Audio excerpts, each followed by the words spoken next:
தேவனுடைய வசனத்திற்கு தேவனுடைய பிள்ளைகள் எல்லாரையும் அன்புடன் வரவேற்கிறேன். இந்த நாளையும் தேவன் நமக்கு கொடுத்திருக்கிறார். இந்த நாளின் தியானத்திற்காக லூக்கா எழுதின சுவிசேஷம் 9வது அதிகாரம் 57 வசனத்திலிருந்து 62வது வசனம் வரைக்கும் நாம் எடுத்துக்கொள்ளலாம். லூக்கா 9வது அதிகாரம் 57வது வசனத்திலிருந்து 62வது வசனம் வரைக்கும். 57வது வசனத்திலே ஒரு மனிதன் சொல்லுகிறான், நீர் எங்கே போனாலும் உம்மை பின்பற்றி வருவேன் என்று சொல்கிறார். 59ஆம் வசனத்திலே ஆண்டவர் ஒரு மனிதனை பார்த்து சொல்கிறார், என்னை பின்பற்றி வா என்றார். 61வது வசனத்திலே வாசிக்கும் பொழுது, பின்பு வேறொருவன் அவரை நோக்கி, ஆண்டவரே உம்மை பின்பற்றி வருவேன் என்று சொல்லுகிறான். அப்படியானால் இந்த பகுதியானது ஆண்டவரை பின்பற்றுகிறதை பற்றி பேசுகிற ஒரு பகுதியாக இருக்கிறது. அதை தான் இந்த நாளிலே நாம் பார்க்க போகிறோம். ஆண்டவரை பின்பற்றுகிற காரியத்தை பற்றி இந்த நாளிலே ஆண்டவருடைய உதவியோடு கூட அது என்ன என்பதை நாம் பார்க்க போகிறோம்.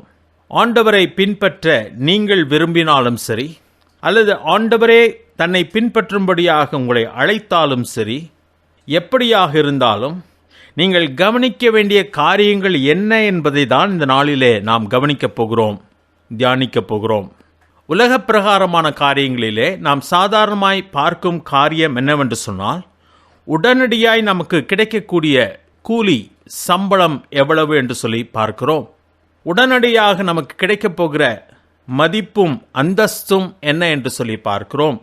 நாம் பெறப்போகிற கூலியை பார்க்கிலும் நாம் கொடுக்க போகிற விலை குறைவாக இருக்க வேண்டும் என்று சொல்லி எதிர்பார்ப்போம். இது நியாயமான கூலி என்று சொல்லுவோம், இது நியாயமான சம்பளம் என்று சொல்லுவோம். இது எல்லாமே பூமிக்குரிய பார்வையாக காணப்படுகிறது. பூமிக்குரிய காரியத்திலே நாம் இப்படிதான் பார்த்து ஒரு காரியத்தை பின்பற்றுவோம், ஒரு காரியத்தை செய்வோம், ஒரு பணியை நாம் ஏற்றுக்கொள்வோம். ஆனால் ஆவிக்குரிய காரியங்களிலே அப்படி அல்ல. உலக பிரகாரமாக நாம் பார்க்க முடியாது. காரணம், ஆண்டவரை பின்பற்றுகிற ஆவிக்குரிய காரியத்திலே, பரத்துக்குரிய காரியத்திலே உடனடியான பலன்கள் நமக்கு கிடையாது. ஆனாலும் இந்த பூமியிலே அனுதினம் மன்னா நமக்கு கொடுக்கப்படும். அனுதின அப்பத்தை நான் உங்களுக்கு கொடுப்பேன் என்று சொல்லி ஆண்டவர் சொல்லுகிறார். பெரிய கௌரவங்கள் பூமியிலே கிடைக்காமலும் போகலாம். கிடைக்காது என்று சொல்லி வேதம் சொல்லவில்லை, கிடைக்காமலும் போகலாம். பூமியிலே நாம் கொடுக்க வேண்டிய விலை கிரயம் மிக அதிகமாக இருக்கும். பூமியிலே கிடைக்கப் போகிற கூலியை பார்க்கலும் பூமியிலே நாம் கொடுக்க போகிற கிரயம், விலை மிக அதிகமாக இருக்கும். ஆவிக்குரிய காரியத்திலே வரவை காட்டிலும் செலவு அதிகமாக இருக்கும். எல்லாமே மறுமைக்குரிய காரியமாக இருக்கிறதுனாலே ஆண்டவர் இதற்குரிய பலனை, கூலியை நமக்கு மறுமையிலே தான் வைத்திருக்கிறார், பூமியில் இல்லை.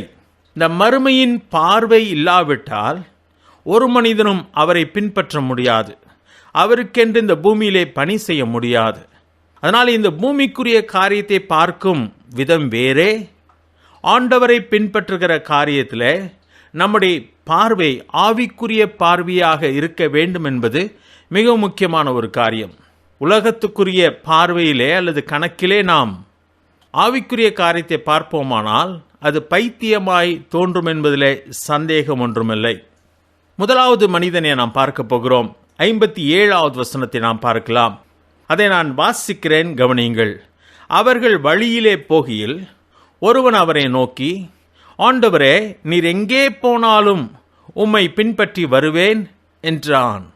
ஒரு மனிதன் அவர் போய்கொண்டிருக்கும் பொழுது, முந்தின வசனத்திலே வாசிக்கும் பொழுது கடந்த வாரத்திலே பார்த்தோம், 56வது வசனம், அதன் பின்பு அவர்கள் வேறொரு கிராமத்திற்கு போனார்கள்.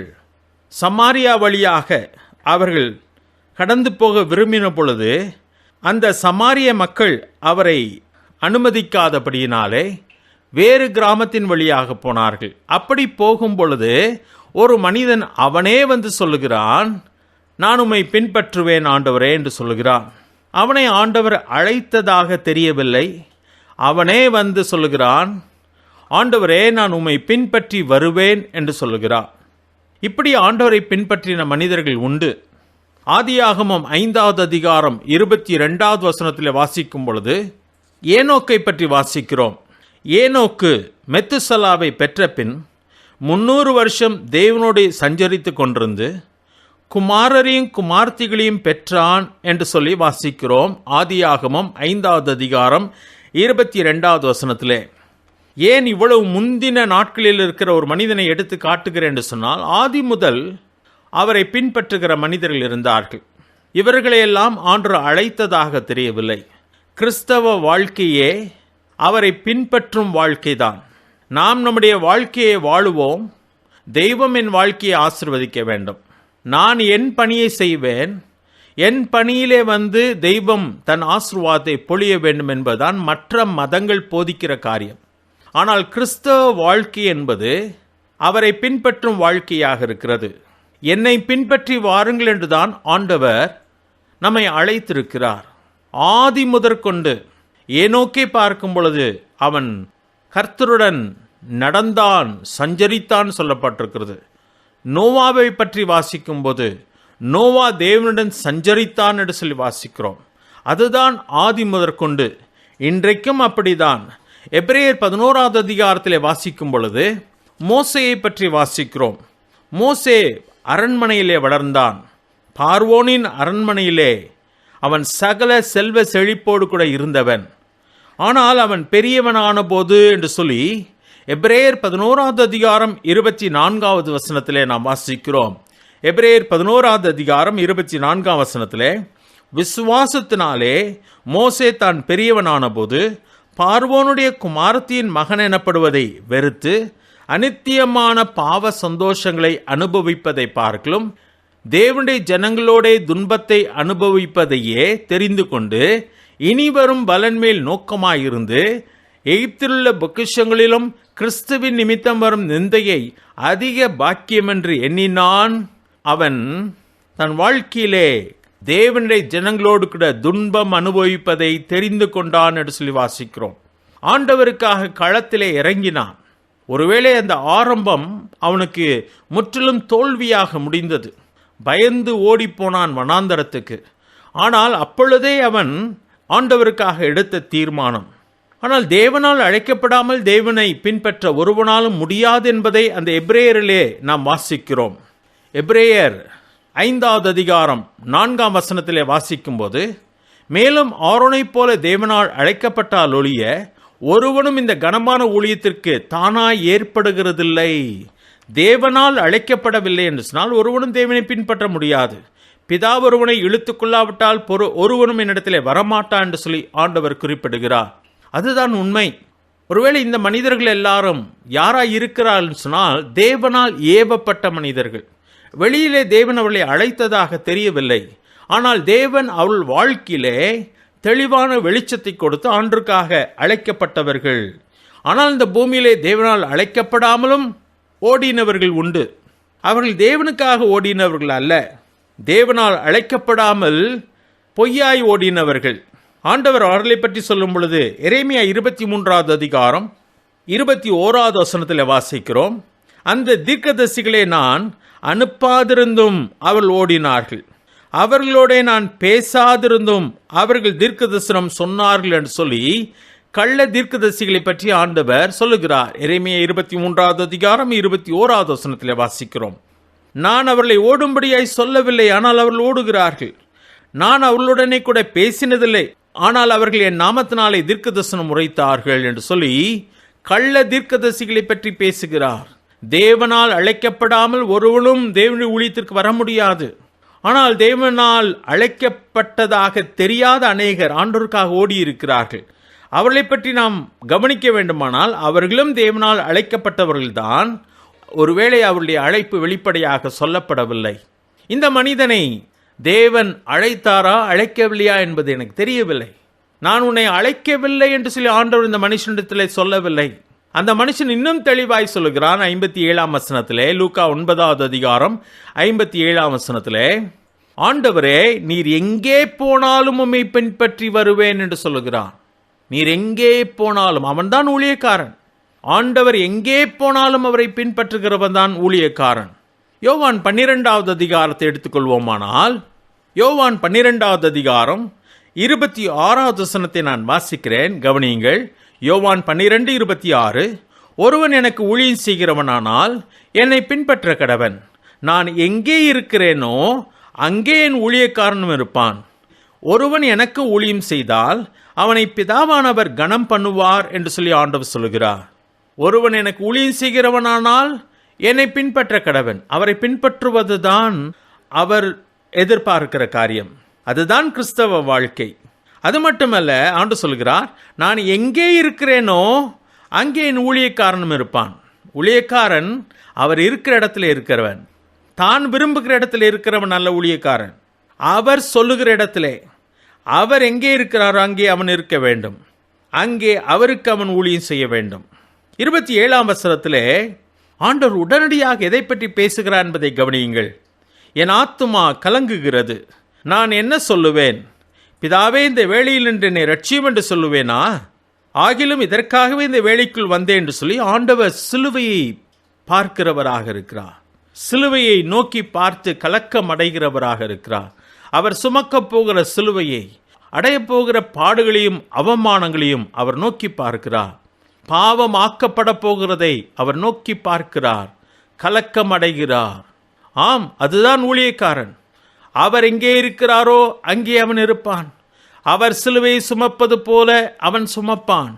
அவர் பட்ட அவமானங்களைப் போல அவனும் அவமானங்களை ஏற்றுக்கொள்கிறவனாக இருக்கிறான். அவன்தான் ஊழியக்காரன். இந்த மனுஷன் அதை தான் சொல்லுகிறார். லூக்கா 9ஆவது அதிகாரத்தில், நீர் எங்கே போனாலும் உம்மை பின்பற்றி வருவேன் என்றான். ஆனால் இந்த மனிதன் அதனுடைய ஆழத்தை உணர்ந்து சொன்னானா என்பது நமக்கு தெரியவில்லை. இந்த மனிதனை பற்றி நாம் ஏற்கனவே நான் சொன்னேன். இந்த மனிதன் ஒரு வேத பாரகன் என்று சொல்லி மத்தேயு குறிப்பிடுகிறார். மத்தேயு 8ஆவது அதிகாரம் 19ஆம் வசனத்தில். இதற்கு முன்பதாக நடந்த அற்புதத்தை பார்த்திருக்கலாம். திரளான ஜனங்கள் ஆண்டவரை பின்பற்றுகிறதை பார்த்திருக்கலாம். இந்த மனிதன் ஆண்டவரை நானும் பின்பற்றினால் ஒருவேளை திரளான ஜனங்கள் நம்மையும் பின்பற்றுவார்கள், நாம் பெரிய புகழை பெறலாம், இப்பொழுது இருக்கிறதை காட்டிலும் மேலான ஒரு ஸ்தானத்தை பெறலாம் என்று சொல்லி எண்ணி இருக்கலாமோ தெரியாது. ஆண்டவருக்கு அவனுடைய இருதயம் தெரியும். அவனை ஆண்டவர் நோக்கி பார்க்கும்படியாக சொல்லுகிறார். இந்த மனிதன் உண்மையான விலையை, கிரயத்தை புரிந்து கொண்டு சொன்னானா, அல்லது அவன் கற்பனையாக யோசித்த புகழை பெறலாம் என்று சொல்லி யோசித்து அவரை பின்பற்றினானா என்பது தெரியாது. மத்தேயு 20ஆவது அதிகாரம் எடுத்துக்கொள்ளும்படியாக உங்களை கேட்டுக்கொள்கிறேன். மத்தேயு 20ஆவது அதிகாரத்திலே ஆண்டவர் ஒரு காரியத்தை எங்கே சொல்லுகிறார். யோவானும் யாக்கோவும் ஆண்டவராக இயேசு கிறிஸ்துவிலே தாயாரோடு கூட வருகிறார்கள். தாயார் ஒரு காரியத்தை கேட்கிறார்கள். அதை நான் வாசிக்கிறேன். நமக்கு தெரிந்த சம்பவம் தான்.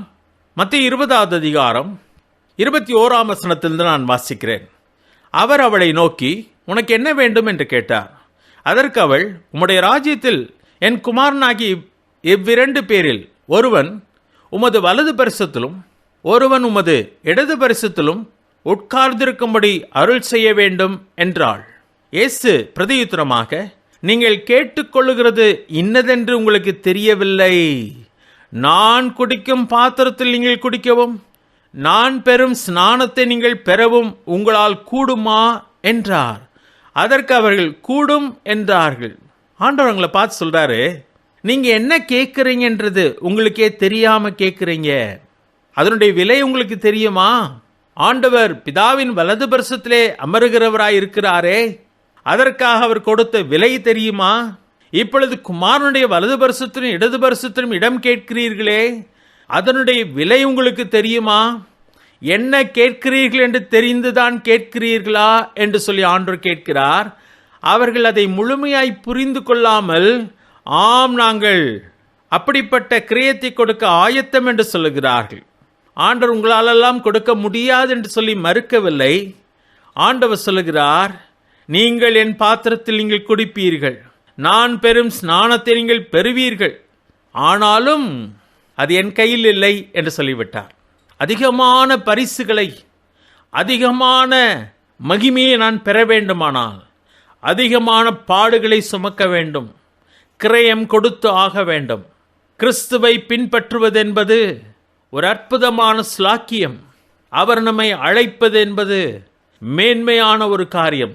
ஆனால் மேலோட்டமாய் அவரை பின்பற்ற முடியாது. அவர் எங்கே இருக்கிறாரோ நாம் அங்கே இருக்க வேண்டும். அவர் என்ன சொல்லுகிறாரோ நாம் அதை செய்ய வேண்டும். அவர் சிலுவையை சுமப்பது போல நாம் சுமக்க வேண்டும். அவருக்காக நாம் பாடுகளை படவில்லை என்று சொன்னால் அவரோடு கூட நாம் ஆளுகை செய்ய முடியாது. ரட்சிப்பு இலவசம்.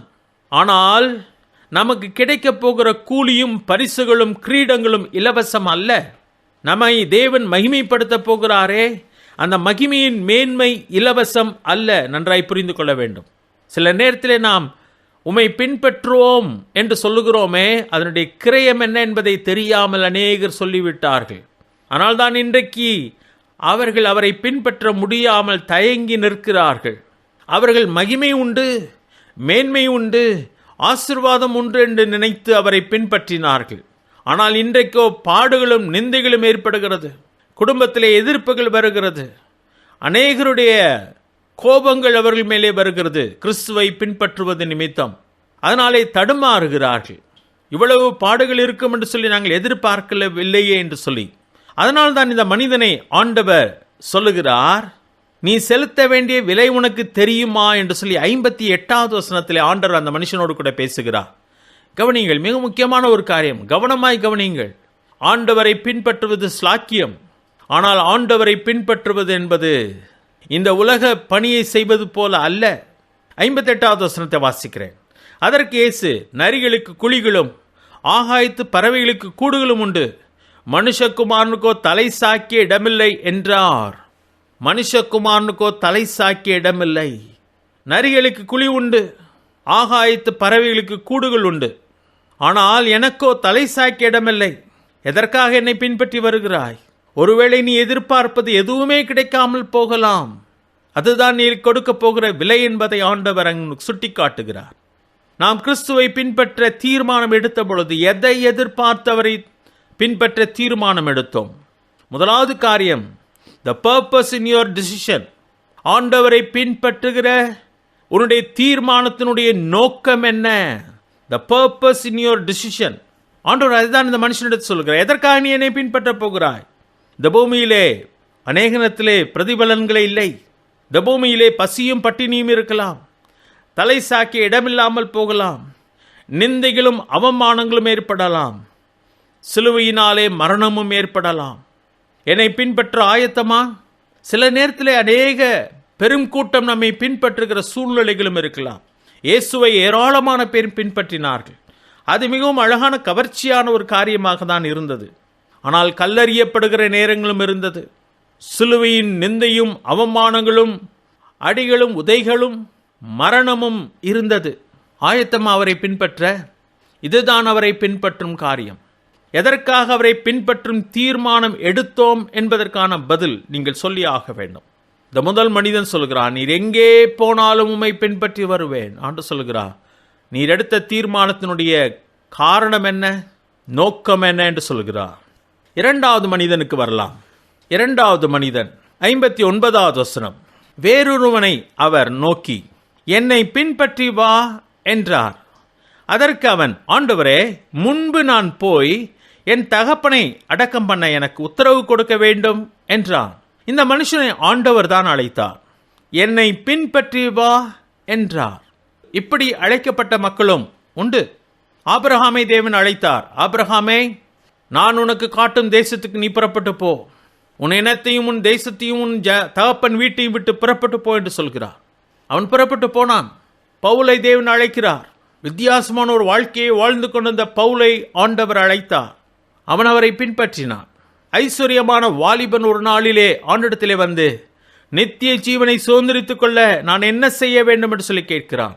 அப்பொழுது ஆண்டவர் சொல்லுகிறார், உனக்குண்டான எல்லாவற்றையும் விற்று ஏழைகளுக்கு கொடுத்து விட்டு பின்பு என்னை பின்பற்றி வா என்று சொன்ன பொழுது அவனாலே அவரை பின்பற்ற முடியவில்லை. அது அவன் நினைத்ததை காட்டிலும் அதிகமான கிரயமாய் அவனுக்கு காணப்பட்டது. அது அதிகமான விலை, லாபகரமாக அது தோன்றவில்லை. அதனாலே அவன் அவரை பின்பற்றவில்லை. ஆண்டவர் இந்த பூமியிலே ஒவ்வொரு மனிதனையும் அழைக்கிறவராயிருக்கிறார்.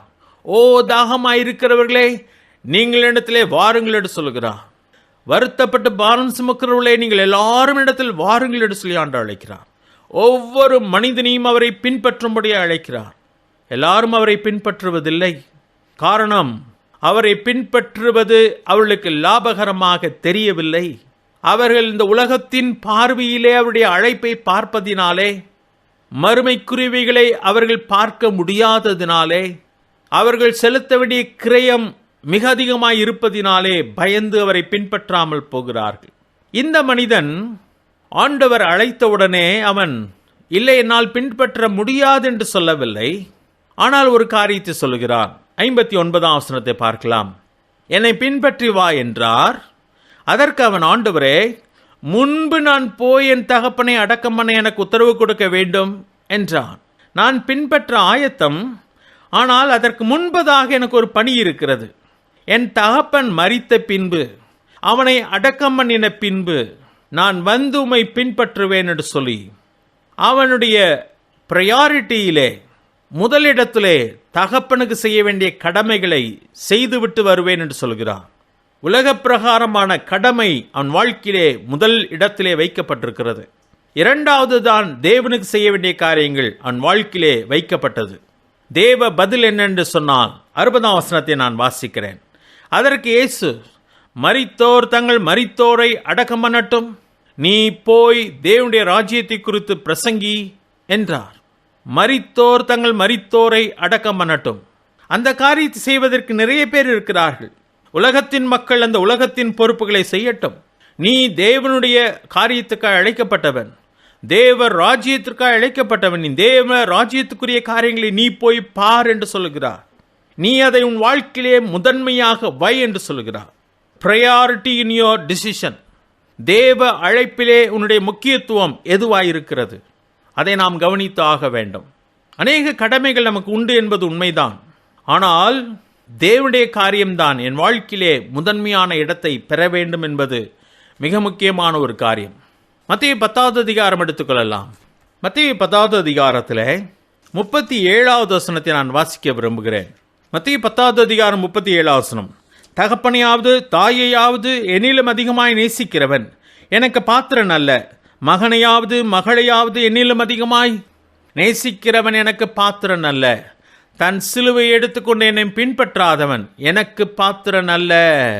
ஆண்டவர் தெள்ள தெளிவாய் சொல்லுகிறார். பிரையாரிட்டி, முக்கியத்துவம், சிலுவையை தூக்கி கொண்டு என்னை பின்பற்றுவதுதான் உன் வாழ்க்கையின் முதலிடமாய் வர வேண்டும். தேவன் நம்மை அழைக்கும் பொழுது இந்த உலகத்தின் கடமைகள் குறுக்கே வரக்கூடாது. தேவன் அழைத்து விடுவாரானால் அவரை பின்பற்ற வேண்டும். உலகத்தின் கடமைகளை நாம் நிறைவேற்றவே கூடாது என்று சொல்லி வேதம் சொல்லவில்லை. தன் சொந்த குடும்பத்தை நடத்த அறியாதவன் தேவனுடைய சபையை எப்படி நடத்துவான் என்று சொல்லி வேதம் சொல்லுகிறது. குடும்பத்திற்குரிய கடமைகளை செய்து ஆக வேண்டும். தகப்பனையும் தாயும் கனம் பண்ண வேண்டும் என்று சொல்லி வேதம் சொல்லுகிறது. தகப்பனையும் தாயும் கனம் பண்ண வேண்டிய கடமை உண்டு.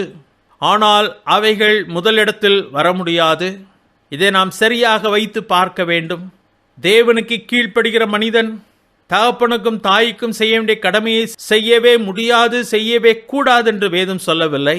ஒருவேளை செய்ய முடியாமல் போகலாம், அந்த விலையையும் கொடுக்க நீ ஆயத்தமாயிருக்க வேண்டும் என்பதை தேவன் சொல்லுகிறார். அதை நான் முதலிலே முடித்துவிட்டு பின்பு வந்து இவைகளை செய்வேன், உம்மை பின்பற்றுவேன் என்பது அல்ல. உம்மை பின்பற்றுவேன் என்பது முதலிலும், இரண்டாவது அவர் அனுமதிப்பாரானால் மற்ற கடமைகளையும் நாம் செய்ய முடியும், செய்ய முடியாமலும் போகலாம். கடினமான காரியம் அதுதான் சிலுவை. அந்த சிலுவை எடுத்துக்கொண்டு என்னை பின்பற்ற கடவன் என்று சொல்லி ஆண்டவர் சொல்கிறார். மத்தேயு 4வது அதிகாரம் எடுத்துக்கொள்ளலாம். ஆண்டவர் பேதுரு, யோவான், யாக்கோபு என்பவர்களெல்லாம் ஆண்டவர் அழைக்கிறார். 19வது வசனத்திலே, மத்தேயு 4வது அதிகாரம் 19வது வசனத்திலே, என் பின்னே வாருங்கள், உங்களை மனுஷரை பிடிக்கிறவர்கள் ஆக்குவேன் என்றார். உடனே அவர்கள் வலையை விட்டு அவருக்கு பின் சென்றார்கள். இவர்கள் வலையை விட்டார்கள், படகை விட்டார்கள், தொழிலை விட்டார்கள், அவருக்கு பின் சென்றார்கள். 21வது வசனம்.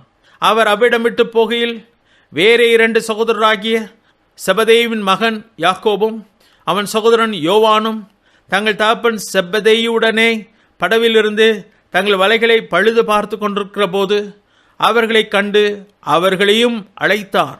உடனே அவர்கள் படவையும் தங்கள் தகப்பனையும் விட்டு அவருக்கு பின் சென்றார்கள் என்று சொல்லப்பட்டிருக்கிறது. அவர்கள் தகப்பனையும் விட்டு பின் சென்றார்கள். தகப்பனுக்கு உதவி செய்து கொண்டிருந்த அவர்கள் இப்பொழுது அதையெல்லாம் விட்டு இயேசுவை பின்பற்றினார்கள்.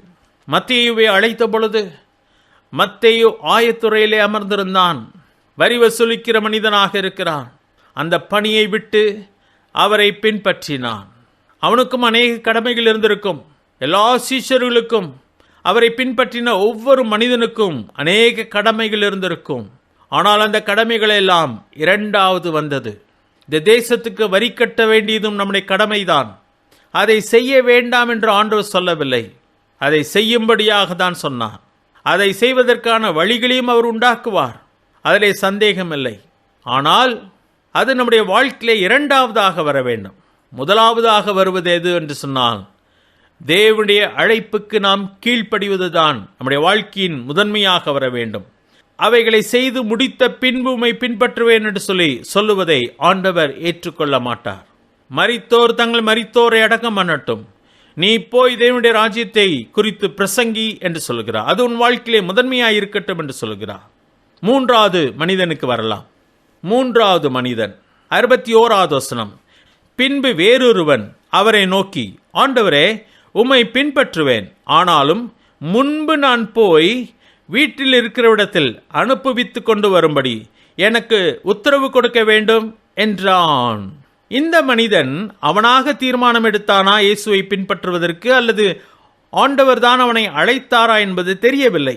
எதுவாயிருந்தாலும் இந்த மனிதன் சொல்லுகிறான், நான் உம்மை பின்பற்ற தீர்மானம் எடுத்து விட்டேன் என்று சொல்லுகிறான். அதைதான் 61ஆம் வசனத்தில் வாசிக்கிறோம். பின்பு வேறொருவன் அவரை நோக்கி, ஆண்டவரே, உம்மை பின்பற்றி வருவேன் என்று சொல்லுகிறான். உம்மை பின்பற்ற நான் ஏற்கனவே தீர்மானம் எடுத்து விட்டேன் ஆண்டவரே, என் பக்கத்தில் எந்த பிரச்சனையும் இல்லை, நான் உம்மை பின்பற்றி வருவேன் என்று சொல்லுகிறான்.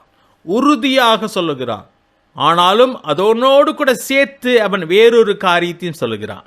ஆனாலும் 61ஆம் வசனத்தில் வாசிக்கிறோம். ஆனாலும் முன்பு நான் போய் வீட்டில் இருக்கிறவர்களிடத்தில் அனுப்புவித்து கொண்டு வரும்படி எனக்கு உத்தரவு கொடுக்க வேண்டும்.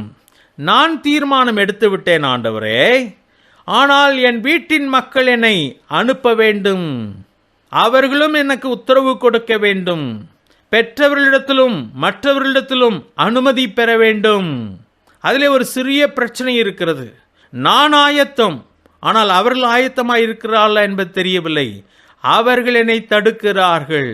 அவர்களுக்கு என்னை அனுப்ப விருப்பமில்லை என்று சொல்லுகிறார். 62வது வசனத்தில் ஆண்டவர் சொல்லுகிற பதில் என்னவென்று சொன்னான். அதற்கு இயேசு, கலப்பையின் மேல் தன் கையை வைத்து பின்னிட்டு பார்க்கிற எவனும் தேவனுடைய ராஜ்யத்துக்கு தகுதியுள்ளவன் அல்ல என்றார்.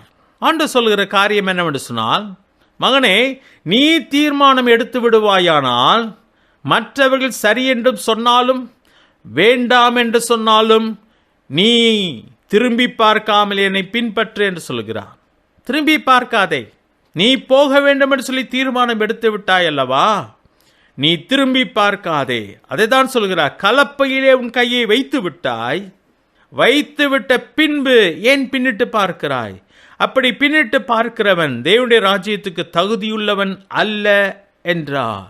அநேகருடைய வாழ்க்கையிலே இதுதான் தடையாயிருக்கிறது. சில நேரத்தில் நம்முடைய கடமைகளை நினைத்து ஆண்டவருக்கு கீழ்ப்படியாமல் போகிற அநேக மக்கள் இருக்கிறார்கள். தேவனுடைய அழைப்பு தெளிவாக அவருடைய வாழ்க்கையிலே வந்திருக்கிறது. ஆனால் அநேக கடமைகள் இருக்கிறது, அதை செய்ய வேண்டுமே, அதனாலே அவரை பின்பற்றாமல் போன மக்கள் உண்டு. சிலருடைய வாழ்க்கையிலே மற்றவர்களுடைய ஆதரவு கிடைக்கவில்லை, மற்றவர்கள் அவர்களை அனுப்பி வைக்கவில்லை, அவர்கள் அனுமதி கொடுக்கவில்லை, அதனாலே அவர்கள் போகவில்லை என்று சொல்லுகிறார்கள். It's only personal decision, not group decision. It's a personal decision. ஆண்டவர் எதிர்பார்ப்பது நீ என்னை பின்பற்றி வா என்று சொல்கிறார். இந்த மனிதன் உண்மையாகவே தீர்மானம் எடுத்து விட்டானா தெரியவில்லை. ஆனால் சொல்லுகிறான், நான் உம்மை பின்பற்றி வர தீர்மானம் எடுத்து விட்டேன், அதில் எந்த பிரச்சனையும் இல்லை ஆண்டவரே. ஆனால் பிரச்சனை என்னவென்று சொன்னால், என் வீட்டார் என்னை அனுமதிக்க மாட்டேன் என்கிறார்கள். மற்றவர்கள் இப்படி சொல்லுகிறார்கள் சொல்லி மற்றவர்கள் மேலே பழியை போடுகிறான்.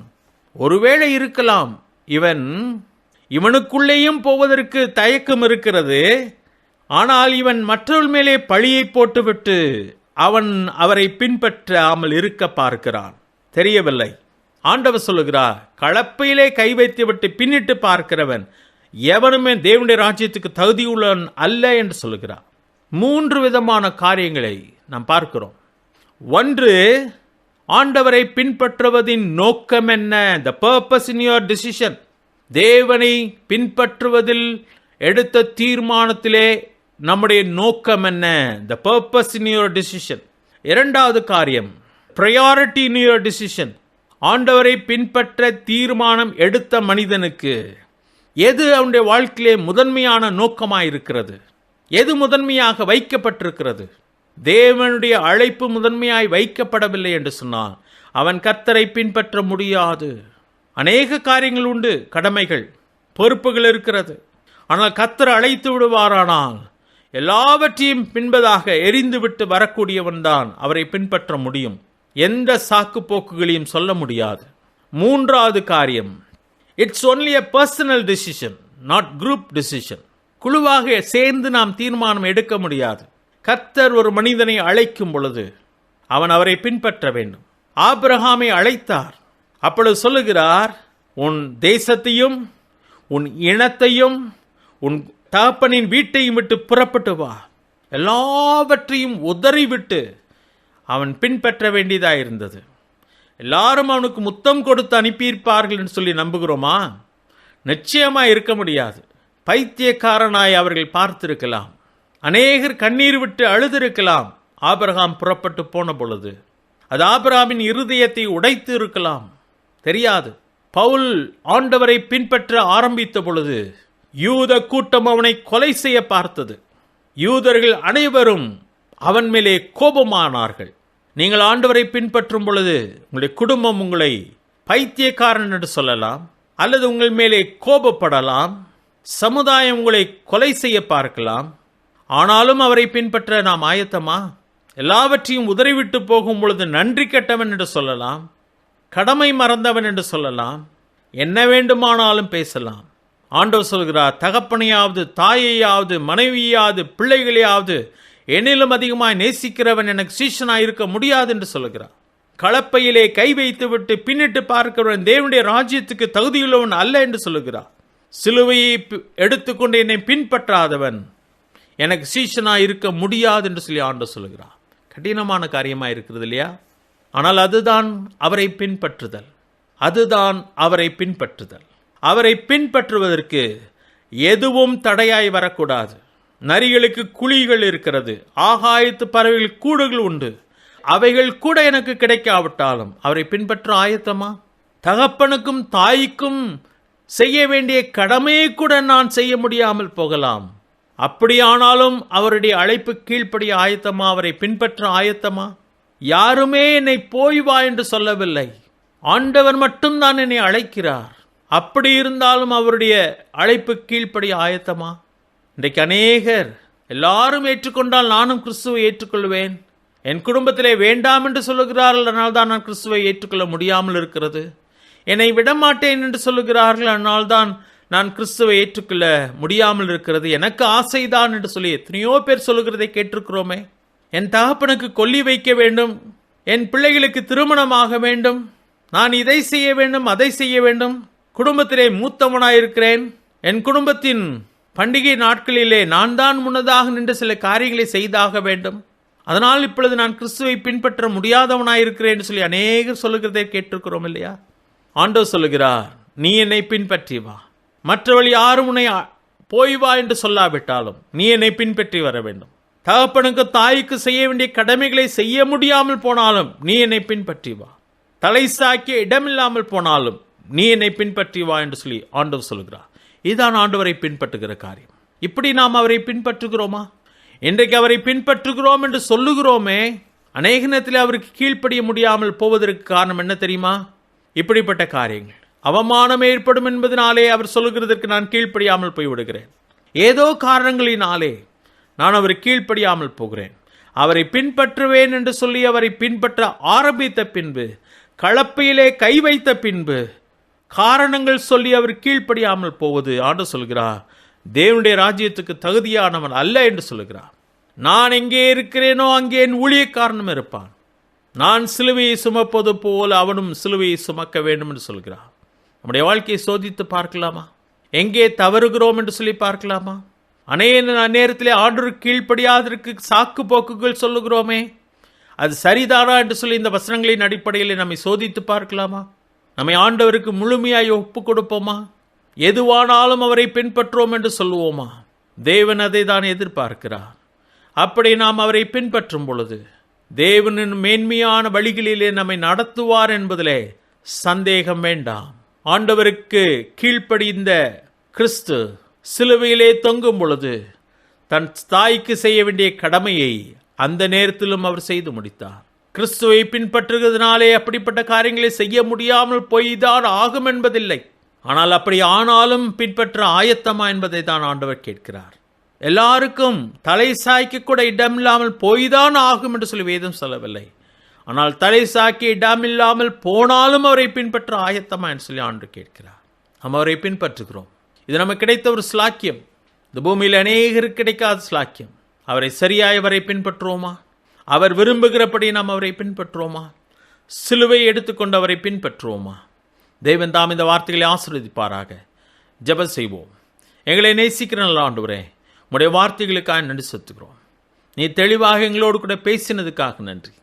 உம்மை பின்பற்றுவோம் என்று சொல்லிவிட்டு சாக்கு போக்குகளை சொல்லுவர்களா இல்லாமல், களப்பையிலே கை வைத்து விட்டு பின்னோக்கி பார்க்கிறவர்களா இல்லாமல், பூமியின் கடமைகளின் நிமித்தமாக உமக்கு கீழ்ப்படிய வேண்டிய காரியத்திலே கீழ்ப்படியாதவர்களா இராதபடிக்கு, ஏற்பட போகிற நிந்தைகள் நிமித்தம் கிறிஸ்துவுக்கு கீழ்ப்படிய தயங்குகிறவர்களா இல்லாமல், ஆண்டவரே, நாங்கள் எங்கள் வாழ்க்கையை சோதித்து பார்க்க எங்களுக்கு கிருபை தாரும். கேட்ட ஒவ்வொருவரையும் தாமே ஆசீர்வதியும். உடைய வசனம் எங்களுக்கு தொடர்ந்து பிரயோஜனமாக இருக்கணும். எல்லாவற்றையும் உடைய கருத்தில் எடுக்கிறோம். எங்கள் மீட்பு ரட்சகருமாகிய இயேசு கிறிஸ்துவின் நாமத்தில் கேட்கும் நல்ல பிதாவே, ஆமென். நம்முடைய கர்த்தராகிய இயேசு கிறிஸ்துவினுடைய கிருபையும் பிதாவாகிய தேவனுடைய அன்பும் பரிசுத்த ஆவியானுடைய ஐக்கியமும் நம் அனைவரோடும் இன்றும் இன்றைக்கிருப்பதாக. ஆமென்.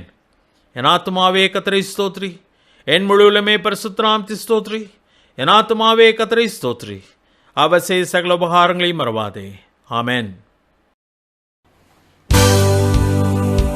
ஓ தேவனுக்கு மகிமை, தூக்கி எடுத்தார் என்னை, தூக்கி எடுத்தாரேசு.